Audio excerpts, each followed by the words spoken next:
Hello.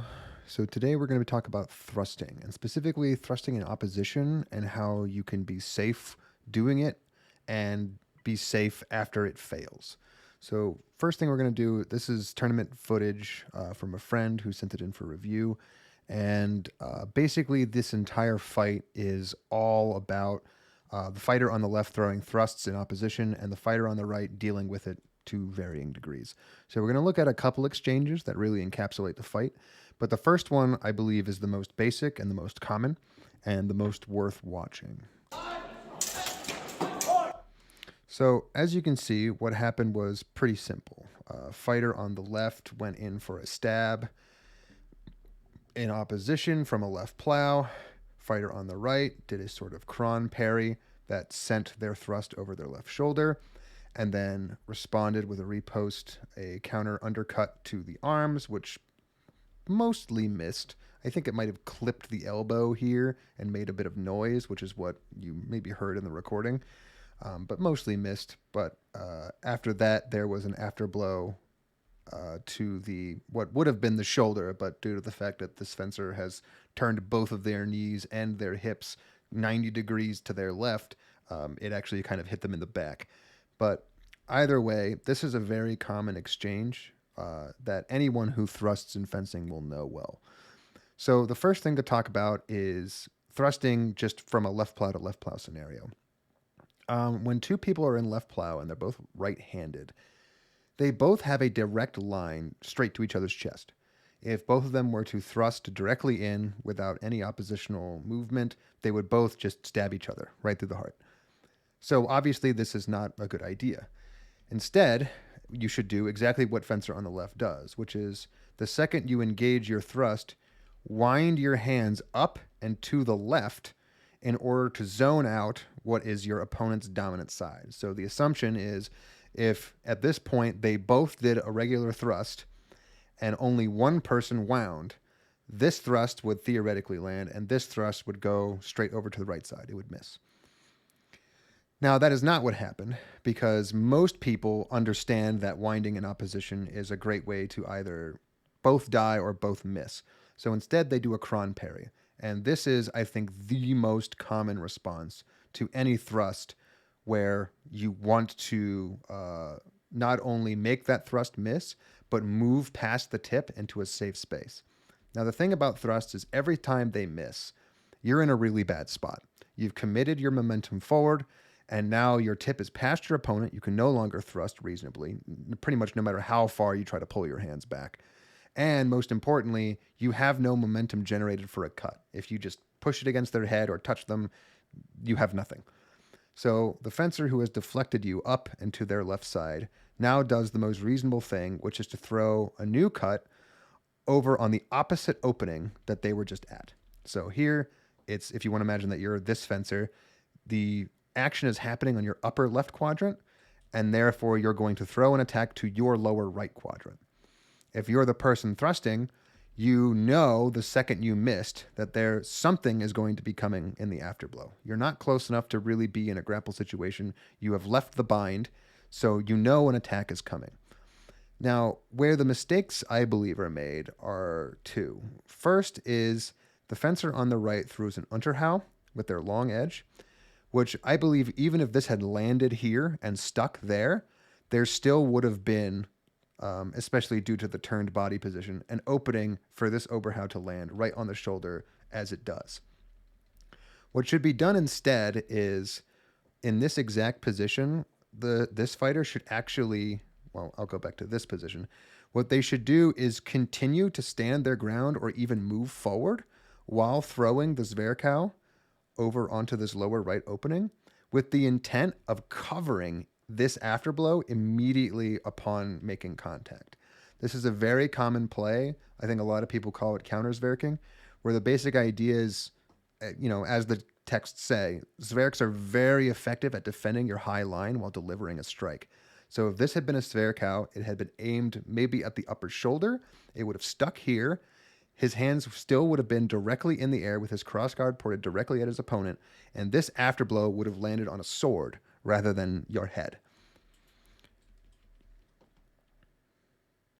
As another example to look at, this is another what not to do when attempting to defend yourself from a thrust.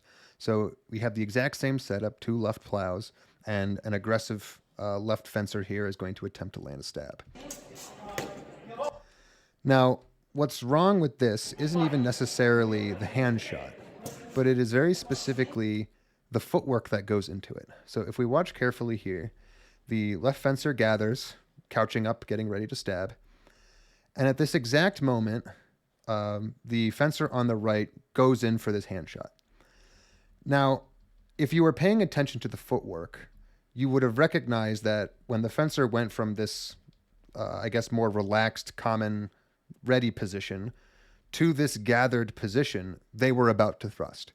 Now, that's why a gather step can be such an effective piece of footwork, because it disguises the intent of moving forward by essentially by moving your foot from here to here, it gives you that much more lunge space to explode forward. But the right fencer goes in for this fake, and as a result, basically eats the stab right to the face. Now, the reason why this is generally not a great way of dealing with an aggressive stabbing fencer is because this isn't just a cut to the hands, it is a feint cut to the hands, even if that wasn't necessarily the intention. By lunging forward and raising your hands, you are presenting no threat, but cueing in your opponent that you are coming to hit them. The problem is that where this would normally threaten a person and put them onto a defensive stance and cause them to look for the parry, which would then, cause them to perhaps parry in the wrong direction as they went to parry their inside line rather than their outside line. What this feint actually does is give this perfect opportunity to land that thrust. And the only reason this thrust landed wasn't just because they went for a hand shot, but because they went for a hand shot on the opposite side of the blade, which just completely opened up the line for the thrust to come through completely unimpeded. This is going to be the last example here, but this is another response to the thrust that is worth talking about. And specifically, it is using a hand cut from a completely different angle that takes advantage of someone who always thrusts with their thumb on top of the blade. So what we have here is a very, very basic fool-like position where the blade is down towards the floor, and it is being used in response to someone who is standing in left plow and threatening the thrust. So we see this. We don't see the same gather step that we saw before. We see pretty much just a standard lunge, and that's going straight for the body. But the advantage that the person with their blade down towards the ground has is that instead of engaging with the blade from the aggressor, they can simply throw a cut towards the hands, which is still going to be the closest target, and then go backwards as quickly as possible to take advantage of the fact that whenever someone thrusts, they have to extend their hands forward, which makes them vulnerable to being cut. Normally, someone stands in this thumb grip, horizontal crossguard position, specifically because it protects from cuts from the upper openings, as in you can simply point your tip up and you can catch any cut that's coming towards your hands onto your crossguard and then finish your thrust. Coming from underneath prevents that from happening, as pointing your tip towards the ground doesn't really allow you to land a proper stab, and it's significantly harder to point a fist down when it's already extended than it is to bring it up and bend the elbows. So a clean hit to the hands and the thrust is stopped. Now, the other thing worth pointing out here is that one of the other reasons this works is because the fencer on the left does not fully commit to their thrust and is basically expecting to catch something in their crossguard before they finish. You can see this with the footwork easily. So this is the start of the thrust.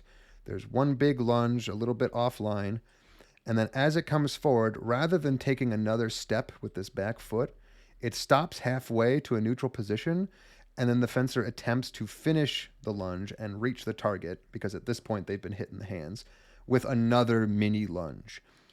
This would have saved a ton of time and likely gotten them far past the target if, after the initial lunge, This missed thrust was followed up with a full step with the back leg. Similar to the first example, this also allows the aggressive fencer to put pressure on the hands. So even if you do get hit in the hands from beneath, you can finish your thrust. And if you get hit in the hands from over the top, you can push forward and finish the thrust. And as the previous example showed, if you miss the thrust, you can use your forward momentum to stuff the Zwerkow that might be coming as the response after being parried.